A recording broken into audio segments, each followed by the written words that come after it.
lessons we learned from Mother. Go to church each day. If it's early, it's okay to wear your pajamas under your coat. If you meet your friends for a muffin or a bowl of soup, only talk about pleasant things. If you think of someone, pick up the phone and call them right now. If the Creighton or Notre Dame game is tied with a minute to go, just remember, the game could go either way. You're closest to your faith when you're in trouble. Then you pray. If there is someone cute or funny on Oprah or Ellen, call and tell a friend to turn to Channel 8 right now. It's okay to leave a message. Or two. Don't stress the mess. Spread a blanket on the floor, toss everything onto it, bundle it up, and throw it in the closet before Dad gets home.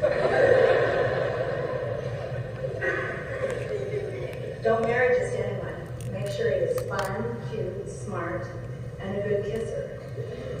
Just not on the first date. The only thing that limits the length of a voicemail is the recording machine itself.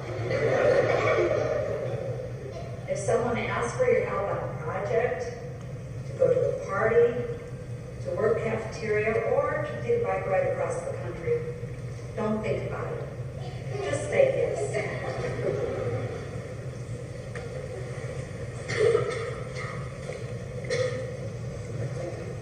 I'm Tom. That was Maureen. I'm the second oldest son.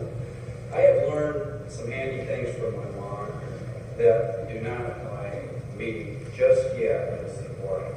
Number one, when you are over 85 and nice to people, you apparently can call your hairdresser or cleaning lady or other helper and ask for a last-minute appointment, and you will get it.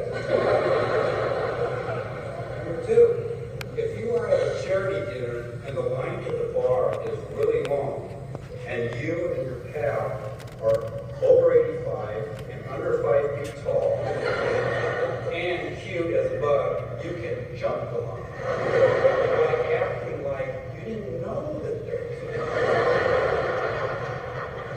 no one will yell at you because the two of you are just too cute. By the way, if you should ask Irma if Team 100 Street ever employed such tactics, she will stick to the story and deny any knowledge of it. But I'm telling you, that's just part of the scheme. At any rate, the most important things I learned from Mom do not have to wait until we are older. We all should start right now.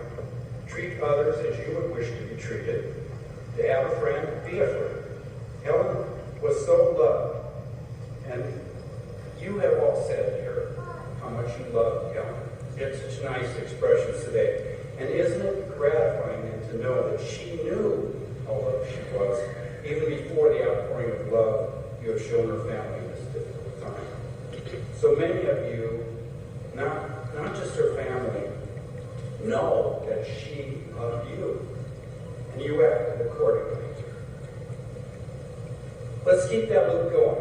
Lighten someone's burden, call up a long-lost friend, give someone a hug, tell someone you love them. Helen would consider that to be a great memorial. Thank you.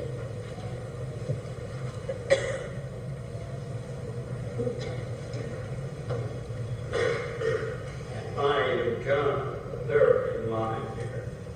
You know, a deep and natural faith was so central to my mom's life, and I know it did shape my life, and I'm sure the lives of my siblings.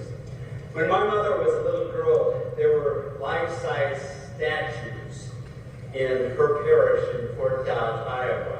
Jesus on the cross, Mary, St. Joseph, St. Anthony, St. Therese, St. Francis. Every Saturday, this little girl, my mother, would walk to church and have a conversation with each of these saints in turn, telling them about her life, presenting her problems, asking them for help.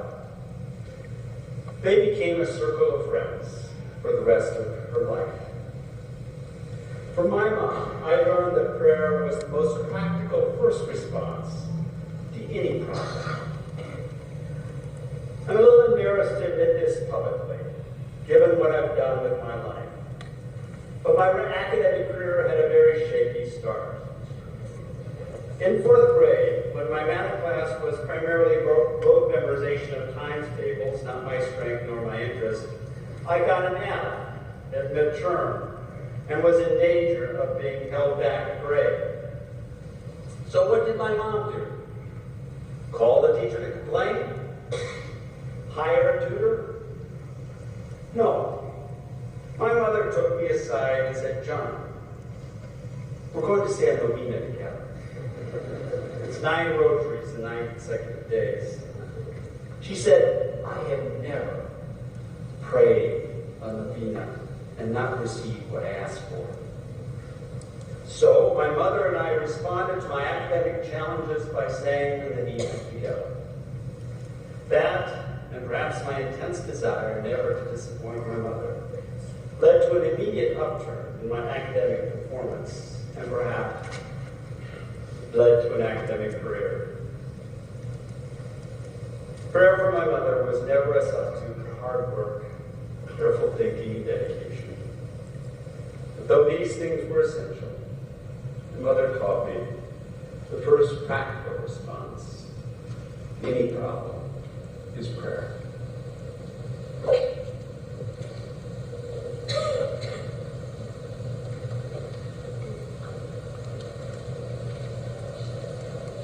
My name is Anne Marie. What have I learned from my mother? Our mom taught us to practice genuine hospitality and to serve others. She always made time to lend a hand, wallpaper a vacuum for a friend, deliver a St. Francis meal, or offer a kind word to so many in need. If you've ever been at 1805 at breakfast time, that's our home, you can probably recall her asking, "Would you like some orange juice?" "No thanks, Mom." 2 minutes and 4 minutes later, "Would you like some orange juice?" And sometimes I felt like, well, maybe I better just say yes.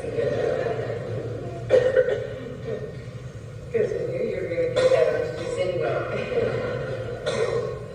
She showered us with love by making towers of cinnamon toast soldiers and pots of hot cocoa, or Spam sandwiches to abate our voracious hunger after swim team practice. She kept loving all around her. And that's the lesson we learned: to love, to care, and serve all our brothers and sisters in Christ. Thanks, Mom.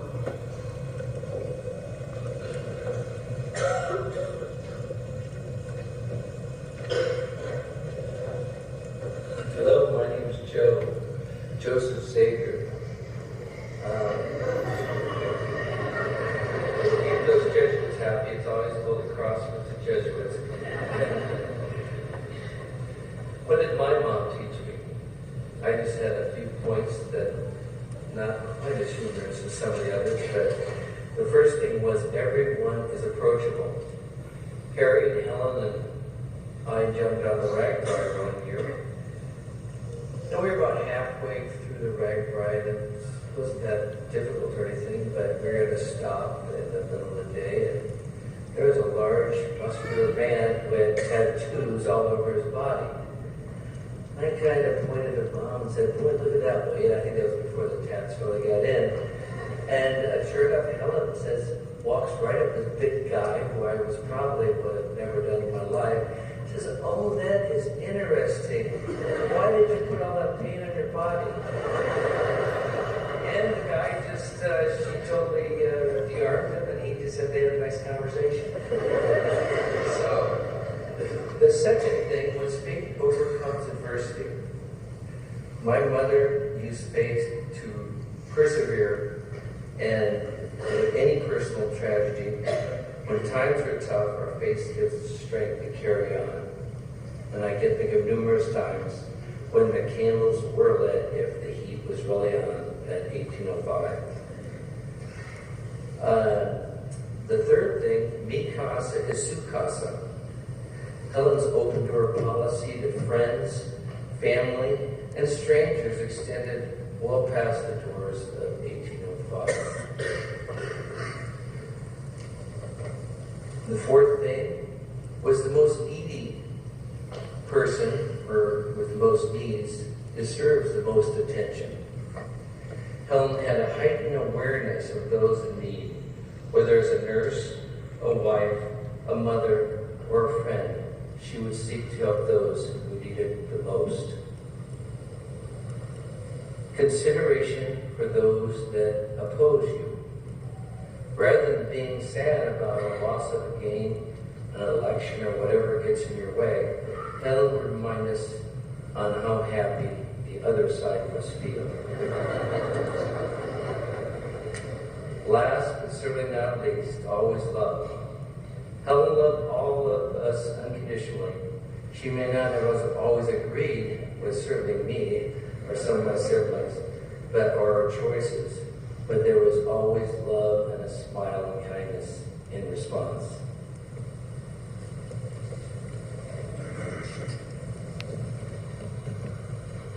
Hello, I'm HelenCJenkins. I'm going to be speaking for my dad, Mike.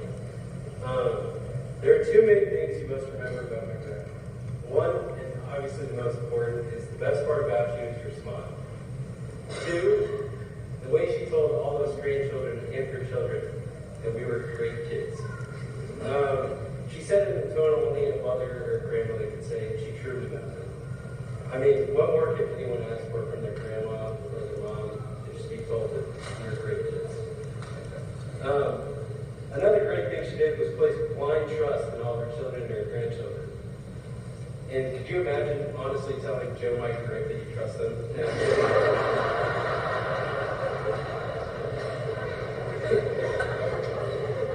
As many of you may know, in 1805, they quite possibly had the greatest party basement possible. And all she ever said was to her kids was they wanted to have fun. So in turn, Joe, Mike, and Rick invited half of Omaha to their parties. Thank goodness nothing ever bad happened at any of those parties. But of course, afterwards, after everyone would leave, the only comment she would have is, "Your friends are so nice." Another thing a lot of people don't recognize about my dad is how hard of a worker she was. One of the lessons that I knew living here, and one lesson that she taught my dad, was that when you start a job, you get it done. There's no stopping, you get it done now. And then the other thing was, which is great for me being in college, she knew how to cram. Her theory was that the more you have to do, the more you have to get done. I do that now in college, and she did that every day of her life. Boy, did she really mean that she always got more done each and every day. Thanks, Grandma.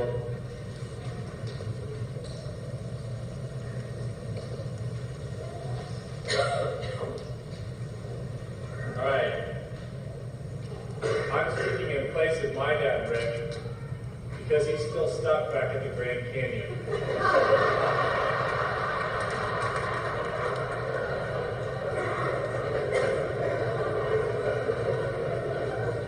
Honestly, without Grandma's quick thinking and strict PB&J rationing, I wouldn't even read this.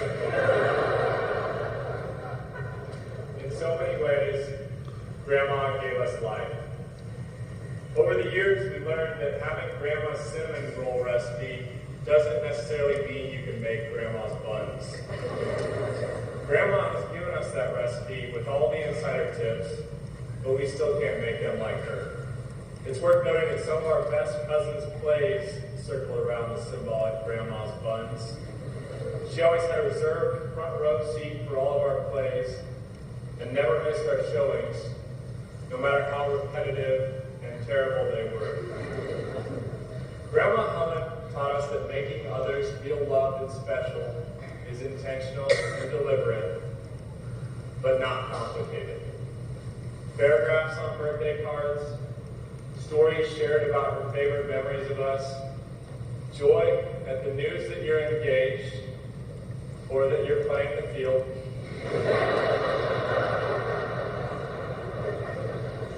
Each of us was the most special to our grandma, demonstrating that a heart's capacity to love is not limited. Grandma encouraged us to love each other voraciously. When you called Grandma, she'd spend a majority of the conversation sharing what's going on in the lives of our family. Cousins, aunts, uncles, friends. She was so immensely proud of us, and we knew it. There's not a bad one in the bunch, she would say again and again about our family. To be a part of Helen's family meant all these cousin dinners that are mandatory but treasured. It involves bragging about how many relatives you have, and that yes, we know every one of their names. Helen made us aware of our privilege and of the corresponding responsibility. She taught us that we have to pass it on.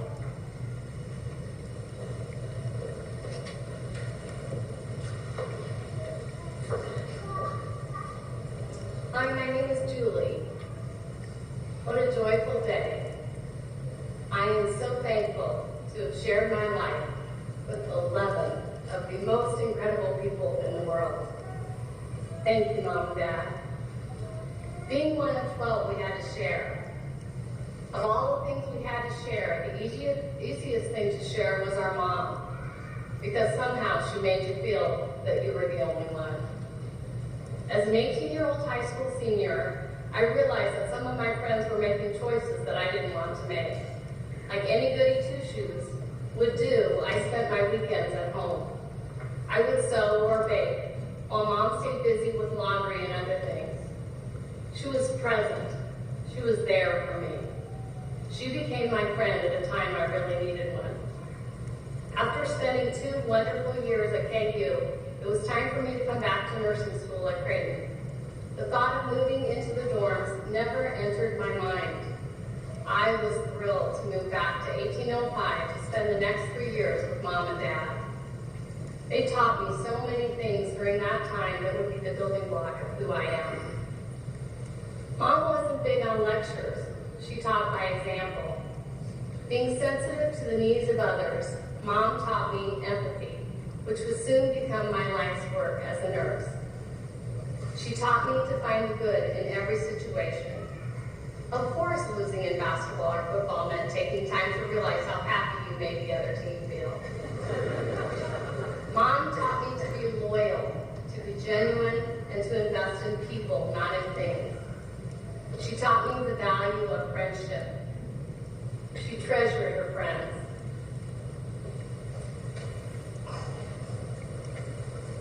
And found great delight as we developed our own. More than anything else, she taught me my faith. It is that faith that sustains me today.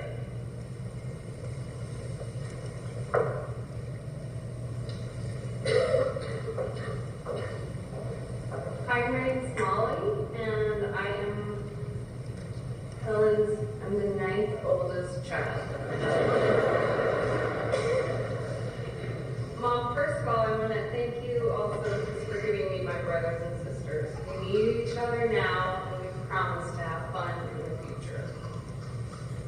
I want to let you know, Mom's friend Irma told me a couple days ago, she said my mom told her various times in the past, she said, Helen, you know, I'm going to be gone sometime, but I don't want you to be sad.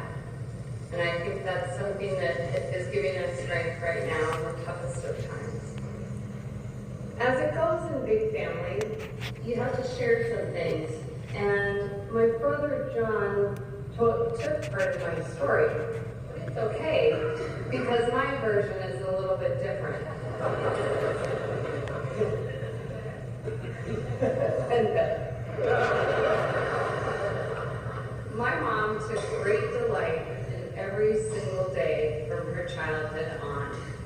The story that we enjoyed hearing from her was about the loss of her dad and how that changed her life.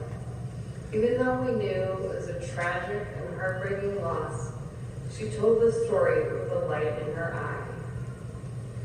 She told us that when she moved from the farm to her new home in town, it was just down the street from the church. This is what is different than John's. As she would walk down the side aisle, and it wasn't on every Saturday, it was just an activity for her that she did during the week, or didn't matter when. She would say hello to Jesus and Mary and the statues. She would just say hello. And that just shows part of her joy. She did not tell a story out of sadness because she lived with joy in her heart every day. The joy never wavered, as evidenced by an experience I was blessed to have with her just 2.5 months ago. We had several of our Jenkins families together. Some of us have different names now. We had families together for Thanksgiving at our ranch in Colorado. We were overjoyed to have Mom with us. During the day, she watched as we played badminton and volleyball in the barn, and she even joined us for a game of pickleball.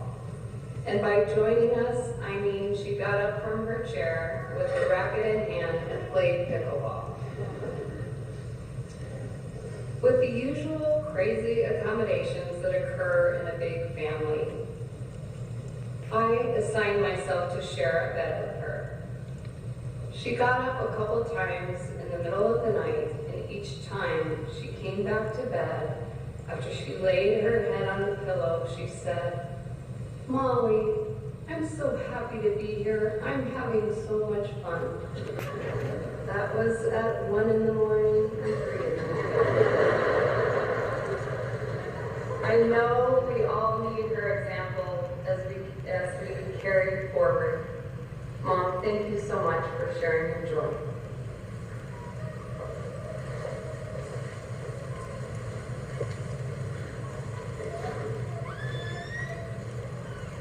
Hi, my name is Tim. I want to highlight a special ability that our mom had to live in real time. Rather than fret about the plan for the day or the week or anything, she just made the most out of the way things turned out. I remember a time this last summer in Mom's kitchen, Mary and I were visiting. She said, "Maybe we should have Father Gilly for dinner." And we said, "That'd be great." So Mom immediately picked up the phone and a little desperate and started dialing. In a little while it became apparent that she had called someone else instead of Father Gilly. And in only the way that she can, she said, "Oh, who's this?" She paused briefly, and I could just see in her mind, no problem. She simply invited that person. So that's really the way all of you that know her, she was uninhibited. She loved everyone, and she quickly rolled on. And I think that what she taught us is when you can, just be present and be grateful for this moment. Thank you.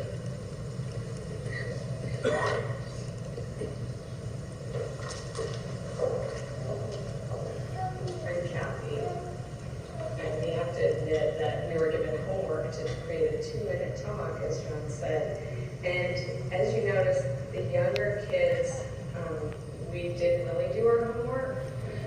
the point of doing the homework was that we didn't overshare the same anecdotes. But so here I am, come Holy Spirit, give me what I need. My pink cards. Mom lived every day with a grateful heart.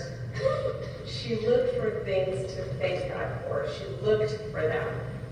She found joy in a clean garage, a porch, finding the best carpet cleaning guy, Sharon cleaning her refrigerator, a call from an old friend, or just being able to get up every day, go to Mass, or go to exercise. Thanks, Mom, for showing us to look for God taking care of us.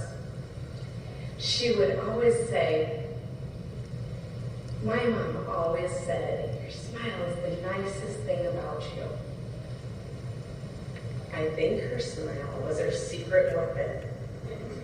I think people came to know Jesus because of that smile. Thanks for being the magnet, Mom, to the ultimate unconditional lover. Another magnet story.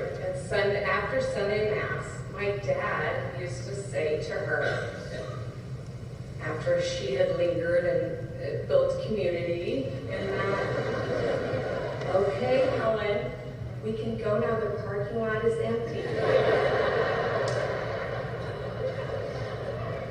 Thanks, Mom, for showing us how much we need others.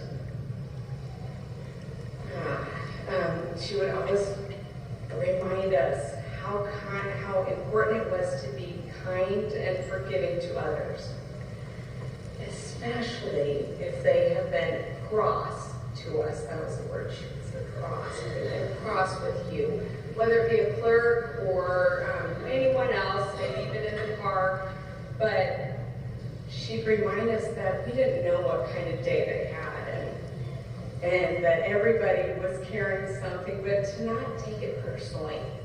Just to know that maybe they were having a hard day and assume the best of people. So thank you, Mom, for showing us that. Mom was the most generous person I know. She was generous with her time, her talent, her gifts, and her treasures. Thanks, Mom, for using your gifts with abundant love. She was generous in spirit. She made so many feel like they were honestly loved by her. Thanks for making me and Glenn and Katie and Johnny and Michael and Thomas know that we are your favorite.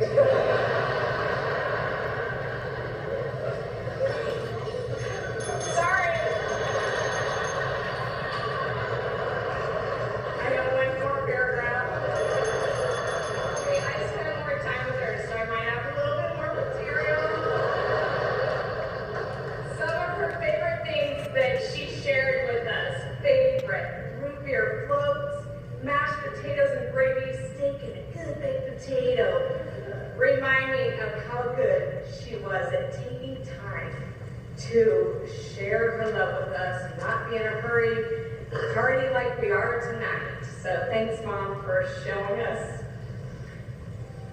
goodness.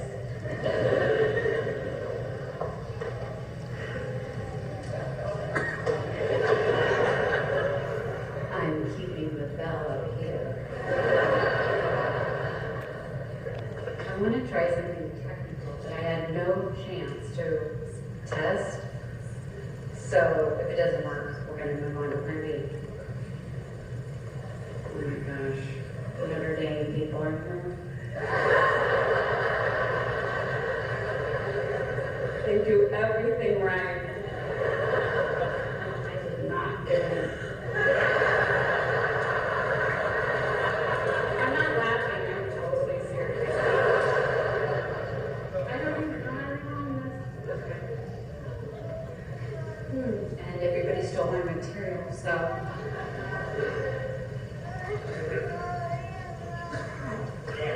Just react if you win or lose. That's part of life. Yes? Okay, hold on, I gotta rewind because the first part is super cute. too. And this is just, some of you might not know my mom because you're, coming and you just never thought to, so. Meet nice people that just react when you win or lose. That's part of life. And but I just want to tell you that I thought you were so darling last night. This is a message for Angie Kaiser. And I know you did, because you're always fun. But down the line, right now, I need to pray more. And I need to just kind of take it easy for a little bit. But I sure had fun last night, but I sure didn't know how far that bathroom was, because I thought it was kind of weird. But Erin had already been there. And I guess she didn't think it was very far, but I felt it was ridiculous. Just barely my way there, I would have skipped it, I think. And I but anyway, there was a movie star. Her name was Greta Garbo. And I never wrote, of course I didn't know her, she's from Hollywood. I want to be alone. That's where I'm at today. Because I'm not very good company. I've got a headache, a cold, a coughing. I just wanted to tell you how nice you were. You're such a good person. And I hope you had fun. I know you did. I think you always are such a plus to any group. But just know I'm thinking about you. And I'm just mostly reading and praying. And believe me, I need it. Goodbye.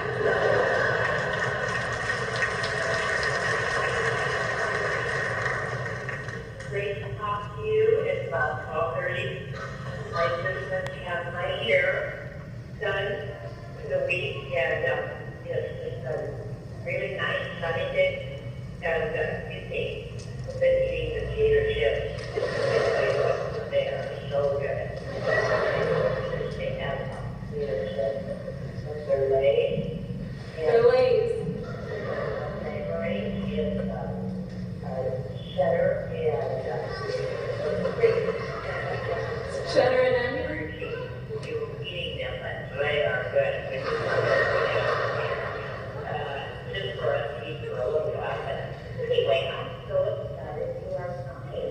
This is Helen, Teresa, and HelenCJenkins, calling Sarah and your little family and Jay.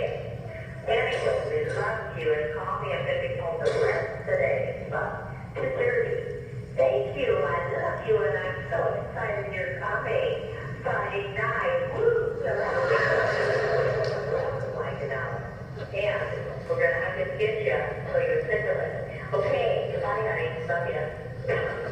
We're going to have to kiss you till you're sick of it. Oh my goodness.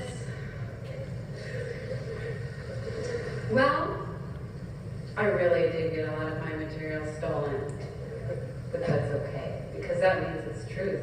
We all feel the same way. I have a message for all of you. I just want you to know, but I think you already do. My mom loved you. And when I was in the hospital, I told her from all of you in her ear.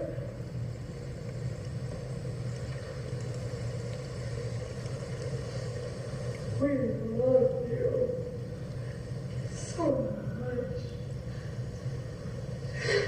So much.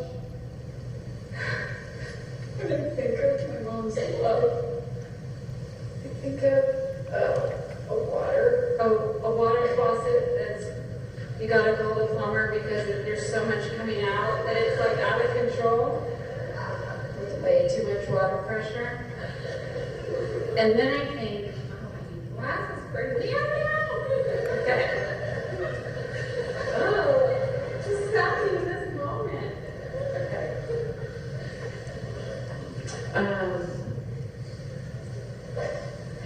Okay.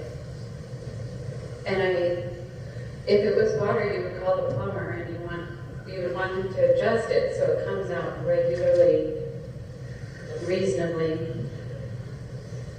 My mom's love is like the faucet before it got adjusted. So much of it is always active and coming out with life, impossible not to be noticed, touching so many with its beautiful force, coming at you again and again with every phone message, and every time you see her, and every letter that has like soup spilled on, or a pencil that you know she just took a nap because it wiggled.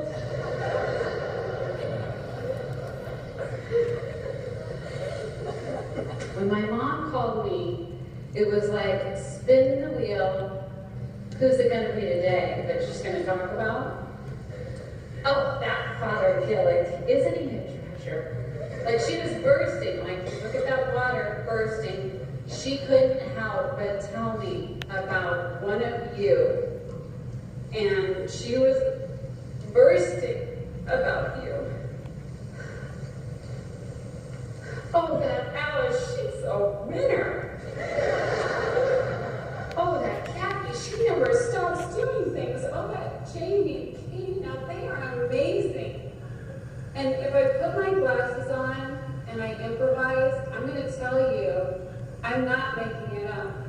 If I was autistic, I could say, on October 15th, my mom called me and she was telling me how Anna just got into nursing school. Isn't she amazing? Isn't she just beautiful?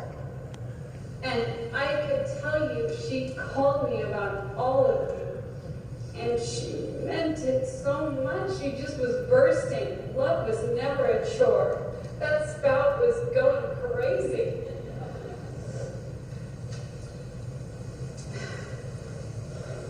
Okay, where am I here? Okay. And by the way, last night I heard someone say, who's going to call me and tell me that I'm the perfect teacher? Because she did. Who's going to call me and tell me? She always told me, Sarah, you are perfect. You are the most wonderful mother. I wish I was one of your kids. The way you talk to your kids, I just think you're amazing. And she told all of us that, right? Shake your head. That is who she was. Say amen. It's true. And when I told people tonight, no one wonders if my mom loves them. No one wonders. You didn't have to. And it wasn't even the words, it was the way. Okay. All right. Did that. Also, with my mom's love, if you are hurting, just like she was usually in most of her life, which is good, she was making the positive phone calls about telling me about whoever it was. But if you were hurting, like there was a lot of hurt in Omaha last week, she took that on too. And what she did with that, she was physically just, she was overwhelmed with hurt for so many that she loved, and that would be a call to those holy candles and to her cute little prayer books. And she would pray, like, go into a zone that if you watched my mom pray, it was a gift. Because no one prays like my mom.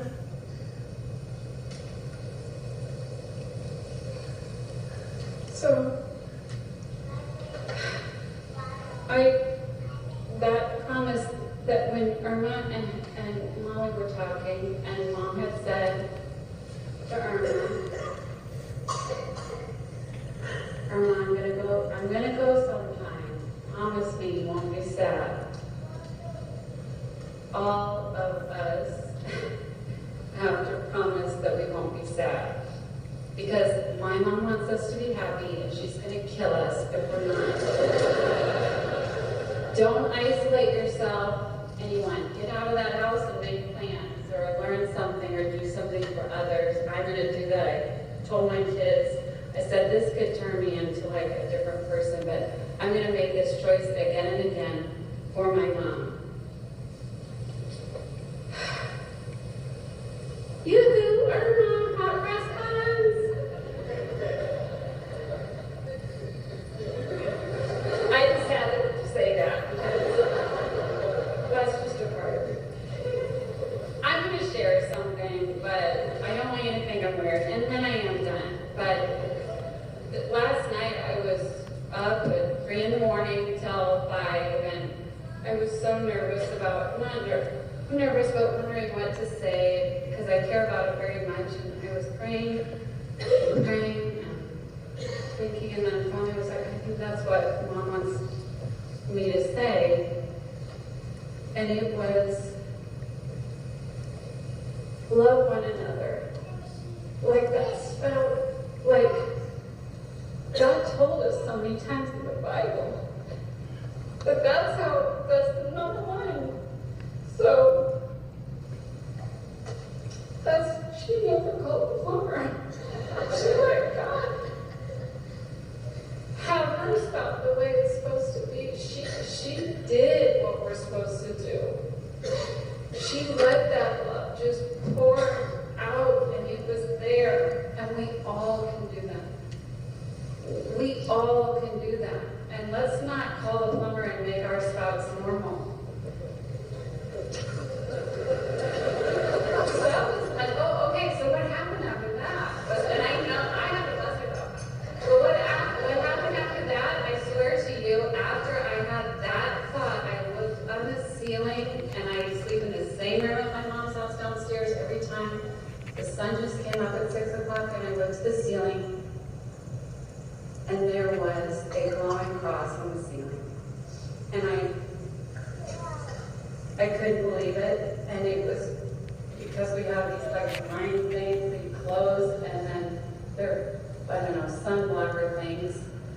But there was a huge cross on the ceiling. It was glowing, and I just was so happy because my mom knows